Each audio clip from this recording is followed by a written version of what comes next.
Vinta Kosmos is a very bright cobalt blue that's being hidden behind the sheen and shimmer of this ink. This ink should be put out on its own with no sheen and no shimmer. I'm not going to put it into the review, but I did let it settle and just pull the ink out. And I'm going to tell you what, it looks really, really good. I think they're missing out by covering it up with the sheen and the shimmer. Now, this it does get altered in tone by what paper you put it on that you're using, but regardless of the paper that you use, you shouldn't expect any kind of shading, not really from this ink. And if it is, it's going to be hidden by the sheen and the shimmer. It's kind of an unfortunate thing that they did here. Now, on non-fountain pen friendly paper, it can feather and be a deep into the paper kind of ink, but not to the point where it's going to be unusable on your non-fountain pen friendly papers. As a blue ink, this is truly top notch for its vibrancy.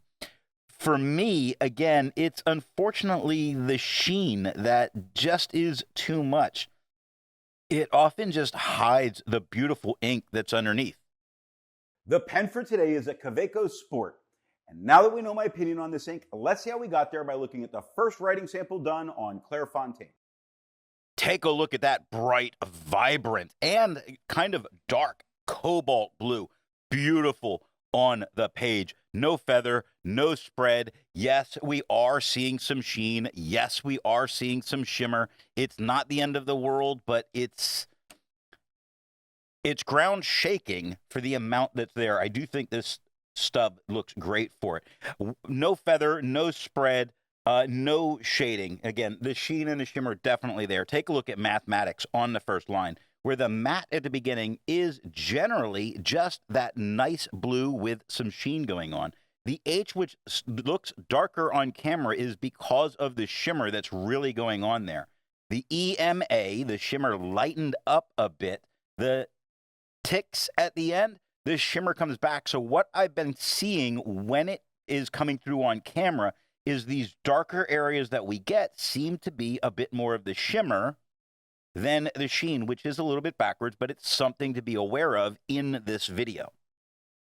Looking at the back of the page between the wiggling fingers, we get no bleeding, no ghosting, and can easily continue writing back here. Vinta makes more than just one ink. So let's take a look at a few other inks from Vinta. Here is Vinta Pink Sands Shimmering Santa Cruz. Here is Vinta Terracotta de Milli. Here is Vinta Macopa. Here is Vinta Hannah. The second writing sample is done in a Portage Reporter notebook. As a tone on the page, it is just a little bit lighter than it was on the Clairfontaine. Not a ton. If you're not seeing it side by side, you're really not going to be noticing it. It does not feather and it does not spread. It does not shimmer, but the sheen does make it shade quite a bit. It really stands out. Look at it on the second line. That T, as I'm looking at it, really is showing a lot of the sheen. Same with takes next to it. The cross in the T, the top of the K, and the S really showing what the sheen is doing to it, not shading. It is great to see, though, like on great on the third line.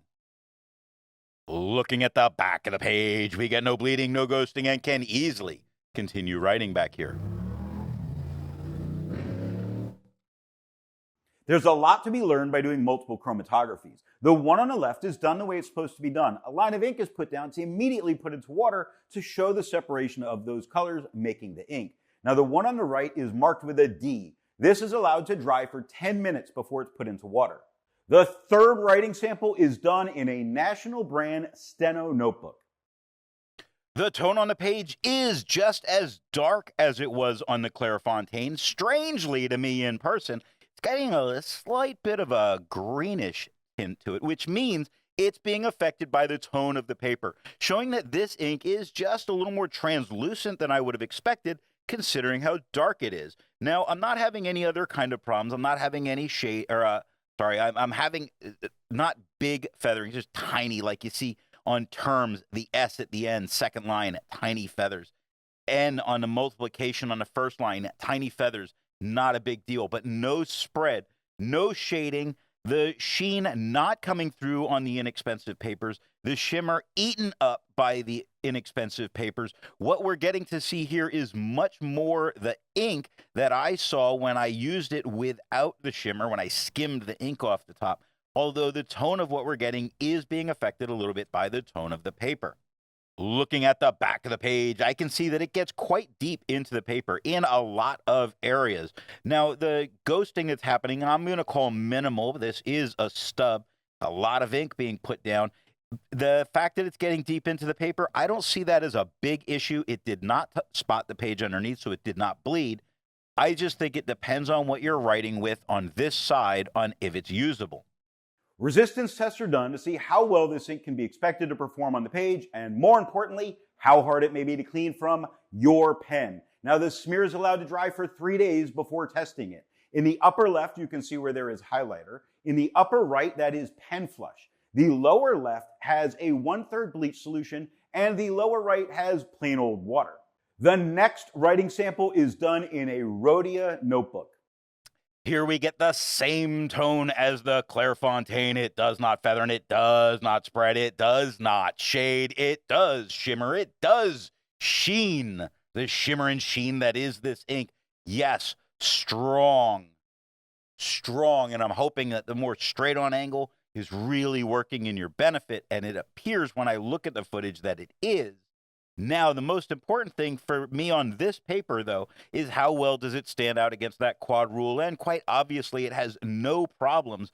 That quad rule really does melt into the background, probably because of the searing reflection of light off the shimmer. It's not the end of the world, but it's a lot to me, and I do like shimmer inks. What I also notice is that the ink does not get cut by the printing on the page. Those vertical and horizontal lines don't cut the ink, which show that it's really doing very well to hold its own. It's strong. Looking at the back of the page, we get no bleeding and no ghosting. We can easily continue our notes. With over 1,000 inks reviewed, let's take a look at a few more black inks that are out there. Here is Bookbinder's Blue Racer Snake. Here is Califolio Azure. Here is Noodler's Lermanoff. Here is Omos Blue. All of the inks that you just saw have a review here on the channel. Now, the next writing sample is done in a composition lab notebook. The tone we're getting on the page is quite a bit lighter than it was on the Clairfontaine, lighter than when I looked at this without the sheen, when I skimmed it off. It does not feather, it does not spread, it does not sheen or shimmer on this paper. The inexpensive papers, again, just really eating up the shimmer and the sheen.